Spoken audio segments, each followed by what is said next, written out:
Les enfants martyrs de Riaumont est une enquête sur un pensionnat intégriste catholique qui a maltraité des garçons de 6 à 18 ans pendant plus de 60 ans.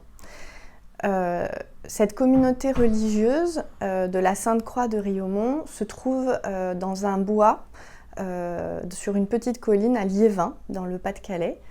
Et c'est le père Albert Revé qui l'a fondé en 1960. Le propos du père Revé était de recueillir des enfants maltraités par leur famille ou qui étaient en situation de délinquance pour les remettre dans le droit chemin selon l'idéologie scout. Il a donc proposé à l'État de recueillir ces enfants via la DAS et via des juges pour enfants. Donc pendant près de 20 ans, des enfants ont été placés. Seulement, ce qui s'y passait à l'intérieur était tout autre. Les enfants étaient violentés physiquement, moralement et pour certains sexuellement par les prêtres, les novices et les éducateurs qui étaient censés s'occuper des enfants. Les enfants ont aussi subi du travail forcé et vivaient en vase clos en fait, dans cette communauté. À partir de 1982, l'État décide de retirer l'agrément au pensionnat, à ce village d'enfants de Riaumont, suite à des alertes de la part de professeurs et aussi d'un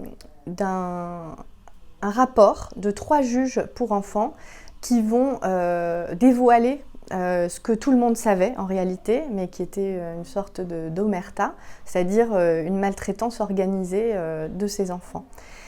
Néanmoins, ça ne les a pas arrêtés parce qu'ils ont continué à accueillir des enfants jusqu'à créer l'école Jean Bosco, une école privée hors contrat, qui permettait d'accueillir des enfants de familles catholiques traditionnalistes qui souhaitaient donner à leurs enfants une éducation religieuse, rigoriste et scout. Donc, pendant les années qui vont suivre jusque très récemment, en 2019, des centaines d'enfants ont continué à être maltraités puisqu'ils n'ont pas changé leur méthode. Et à ce jour, une enquête judiciaire est toujours en cours suite à des plaintes pour des violences physiques graves et pour des viols. Ça a été un travail assez long et lent de recueillir les témoignages des anciens pensionnaires de ce village d'enfants. Il a fallu aller chercher dans les archives beaucoup pour retrouver des listes de noms et puis ensuite faire des démarches assez longues au téléphone pour essayer de retrouver ces personnes-là. Une fois que j'ai pu prendre contact avec elles, pour certaines, ça a été une libération de pouvoir raconter les sévices qu'ils avaient subis.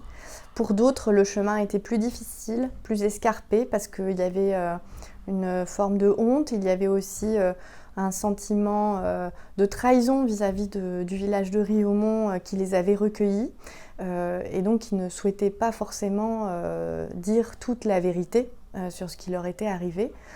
Pour certains, il a fallu plusieurs mois avant de pouvoir recueillir les sévices dont ils avaient été victimes, notamment des sévices sexuels.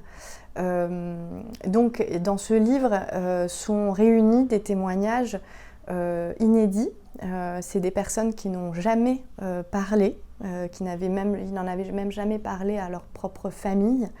Et donc là, ça a été une occasion pour eux de se libérer et même de faire un chemin jusqu'au dépôt de plainte pour certains.